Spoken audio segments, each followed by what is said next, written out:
حضور علیہ السلام سے جب پوچھا گیا کہ حضور سب سے بڑا گناہ کون سا ہے، تو آقا کریم علیہ السلام نے فرمایا کہ سب سے بڑا گناہ یہ ہے کہ ان تجعل للہ ندا، کہ تو اللہ کے ساتھ کسی کو شریک ٹھہرائے، وہو خالقہ کا، حالانکہ اس نے تجھے پیدا کیا، تجھے تخلیق کیا، اور تو اس کا شریک بنا کے بیٹھ جائے، کہ یہ سب سے بڑا گناہ ہے۔ تو راوی نے عرض کی قل تو ثم ایو، حضور پھر اس کے بعد؟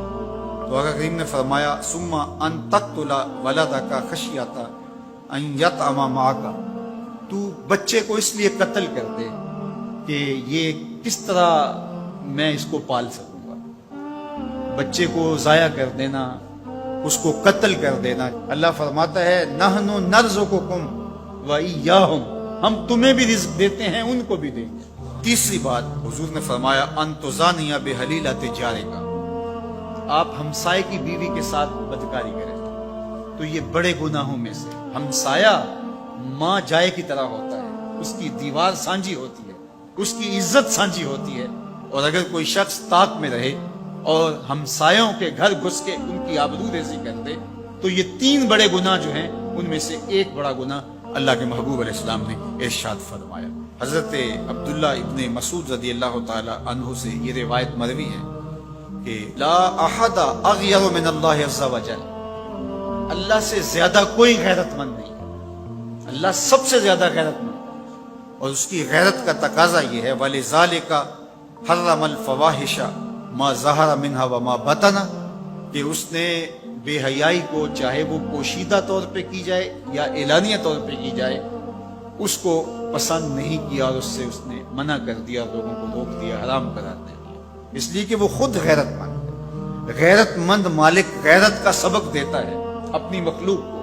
اللہ تعالیٰ قرآن مجید میں ارشاد فرمایا وَلَا تَقْرَبُوا الْفَوَاحِشَ مَا ظَهَرَ مِنْهَا وَمَا بَطَنَ، فحش کام کے قریب نہ جانا، وہ اعلانیہ طور پہ کرو یا وہ مخفی طور پہ کرو۔ تو مفسرین نے لکھا کہ جو بدکاری ہے وہ مخفی فحش ہے، اور شراب نوشی یہ اعلانیہ فحش ہے۔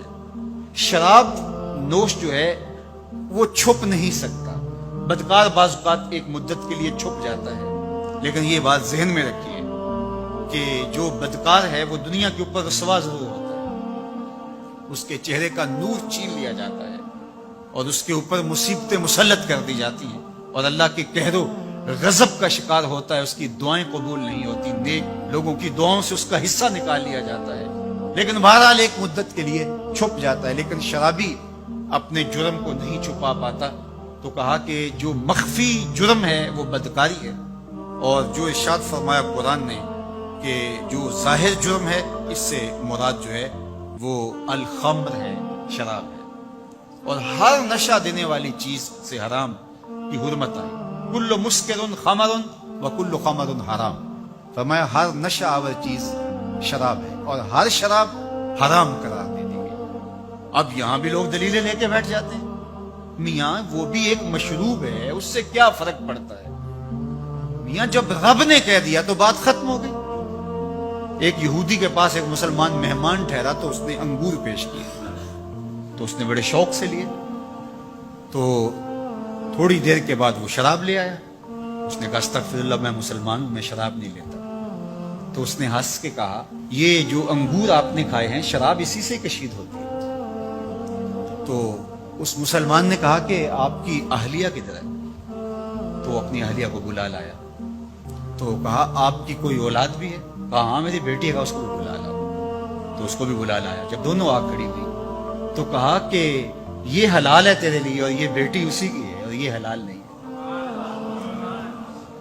تو جب اس یہودی نے یہ بات سنی فقال اشہد ان لا الہ الا اللہ وحدہ لا شریک لہ واشہد ان محمدا عبدہ ورسولہ۔ کہا اتنی خوبصورت دلیل، اتنی خوبصورت دلیل۔ کہا انگور سے شراب نکلی ہے تو شراب حرام کیوں، انگور حلال کیوں؟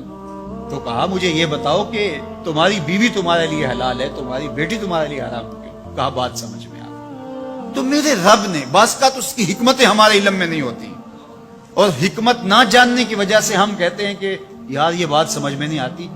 یہی تو ہمیں بتایا گیا کہ جو سمجھ میں آئے اس کو بھی ماننا ہے، جو نہیں سمجھ میں آئے اس کو بھی ماننا ہے۔ ہم جنت کو مانتے ہیں نا، دیکھا ہے، یا رب کو مانتے ہیں، دیکھا ہے، وہ سمجھ میں آتا ہے، تو دل میں تو آتا ہے، سمجھ میں نہیں آتا۔ میں جان گیا بس تیری پہچان گئی۔ ہم تو سب سے بڑی حقیقت کو بغیر دیکھے مانتے ہیں، بغیر سمجھے مانتے ہیں۔